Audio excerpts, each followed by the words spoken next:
আসসালামু আলাইকুম, আমি ডাক্তার খালেদ হাসান মিলু। আমাদের এই যে ভাই টাকা আমার দিকে, হ্যাঁ, আমরা যদি দেখি যে ভাইয়ের এই চোখের সামনে একটা বিশাল বড় গ্রোথ, মাংসপেশির গ্রোথ, এবং এই গ্রোথের জন্য ওনার মেইনলি কী সমস্যা হচ্ছে বলো? দেখতে পাচ্ছি না ভালো মতো। দেখতে পাচ্ছ না ভালো মতো, এটাই তো বড় সমস্যা। এবং তোমার এটা কিভাবে হয় আমাকে একটু শর্টকাটে বলবা, যে শুরুতে কি ছিল? ছোট একটা টিউমারের মতন ছিল, ওটা একবার অপারেশন করার পর এটা ধীরে ধীরে চামড়াটা বাড়তি হয়ে নাকের সামনে ঝুলে আসছে। আচ্ছা আচ্ছা, তাহলে একবার ওটি করা হয়েছিল, ওটি করার পর আরেকবার বাড়ে গেছে। আচ্ছা, তোমার চোখে টিউমারটা কোথায় ছিল দেখাও আমাকে। এটা ভ্রুর উপরে ছিল, ভ্রুর উপরে একটা ছোট টিউমার ছিল।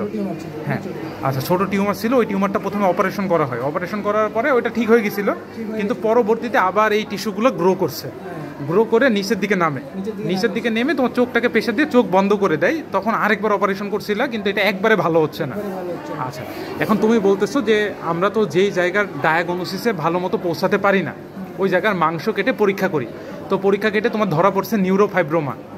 এখন যদি নিউরোফাইব্রোমা ডায়াগনোসিস হলে এটা তো আমাদের নার্ভাস টিস্যুর একটা টিউমার, হ্যাঁ, এবং ফাইব্রাস টিস্যুর টিউমার।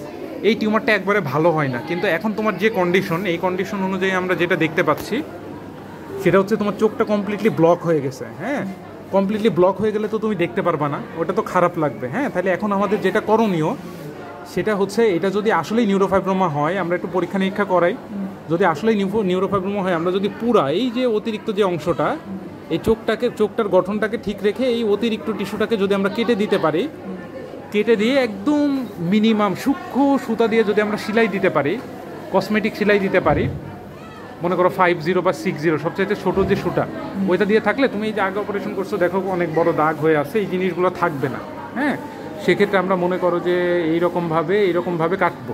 হ্যাঁ, এইরকমভাবে কেটে এই জায়গাটা জোড়া লাগাই দিলে এই অতিরিক্ত টিস্যুটা আমরা কেটে নিয়ে যাতে এমনভাবে কাটবো যাতে তোমার এই চোখটা একদম এইরকম থাকে। তোমার এখানে কি হয়েছিল? এখানে না, এই যে এটা আমি যেখানে হাত দিচ্ছি, আচ্ছা আচ্ছা, এখানে একটু ভীষণ পড়ে গেছে। হ্যাঁ, চোখ বন্ধ থেকে তুমি চোখে দেখতে পারো? ওই চোখে না, ভীষণ পড়ছে। বুঝি নাই। চোখটা বন্ধ থাকে ভীষণ পড়ে গেছে চোখে। আচ্ছা আচ্ছা, দেখি এদিকে আসো। এখন এই চোখে দেখতে পাও না? ক্লিয়ার দেখতে পাই না, হালকা, মানে এই চোখেও সমস্যা হয়ে গেছে হালকা। আচ্ছা, ওইটা তো চোখের ডাক্তারটা করবে, আমি দেখি তোমার এইটার জন্য কি করা যায়। তুমি আমার সাথে যোগাযোগ রাখো ইনশাল্লাহ। হ্যাঁ।